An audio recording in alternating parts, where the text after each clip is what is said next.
ನಮಸ್ತೆ ಫ್ರೆಂಡ್ಸ್, ನಿಮಗೆಲ್ಲ tassels and ಟೇಲ್ಸಿಗೆ ಸ್ವಾಗತ. ಇವತ್ತು ನಾವೊಂದು ಸ್ಲ್ಯಾಂಟ್ ಆರ್ಚ್ ಕುಚ್ಚು ಡಿಸೈನನ್ನು ಮಾಡಲಿಕ್ಕಿದ್ದೇವೆ. ಅದಕ್ಕೆ ನಾನಿಲ್ಲಿ 6 ಎಳೆ ಸಿಲ್ಕ್ ಥ್ರೆಡ್ ತೆಗೆದುಕೊಂಡು ಅದಕ್ಕೆ ನಾಟ್ ಹಾಕಿ ಬ್ಯಾಕ್ ಸೈಡಲ್ಲಿ ಹಿಡ್ಕೊಂಡಿದ್ದೀನಿ.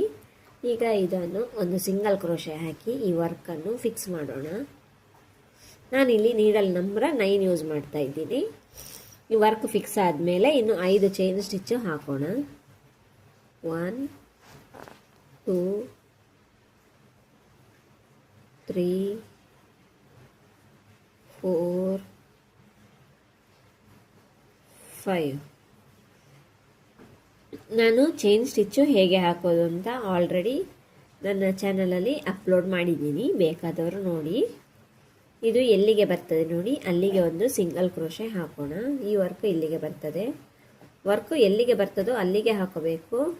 ಸ್ವಲ್ಪ ಮುಂದೆ ಹಿಂದೆ ಮುಂದೆಲ್ಲ ಮಾಡಬಾರ್ದು. ಹಾಗೆ ಮಾಡಿದರೆ ಬಟ್ಟೆ ರಿಂಕಲ್ಸ್ ಆಗ್ತದೆ.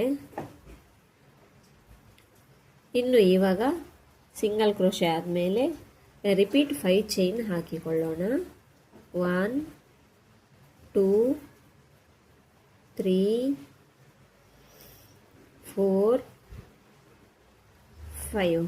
ಈ 5 ಚೈನ್ ಆದಮೇಲೆ ವರ್ಕನ್ನು ಬ್ಯಾಕ್ ಸೈಡಿಗೆ ಟರ್ನ್ ಮಾಡಿ ಈ ಸಿಂಗಲ್ ಸ್ಟಿಚ್ಚಿನೊಳಗಡೆ ಹಾಕೋಬಾರ್ದು.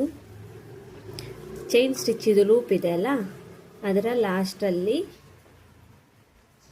ಒಂದು ಸಿಂಗಲ್ ಕ್ರೋಶೆ ಹಾಕಿಕೊಳ್ಳೋಣ.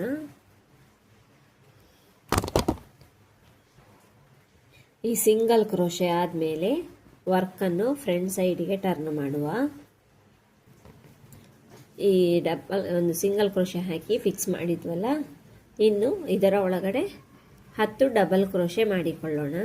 ಈ 2 ಲೂಪು ಒಟ್ಟಿಗೆ ಇರಬೇಕು, ಇಲ್ಲಿ ಮಾಡಬಾರ್ದು. ಈ ಸಿಂಗಲ್ ಇದು ಗ್ಯಾಪಲ್ಲಿ ಮಾಡಬಾರ್ದು. ಇದೆರಡನ್ನು ಒಟ್ಟಿಗೆ ಹಿಡ್ಕೊಂಡು ಇದರೊಳಗೆ 10 ಡಬಲ್ ಕ್ರೋಶೆ ಹಾಕಿಕೊಳ್ಳೋಣ. ಸೂಜಿ ಮೇಲೆ ಒಂದು ಸತಿ ದಾರ ತೆಗೆದುಕೊಂಡು ಇಲ್ಲೀಗ 3 ಲೂಪು ಫಾರ್ಮ್ ಆಗಿದೆ. 2ರಲ್ಲಿ ಒಂದು ಸತಿ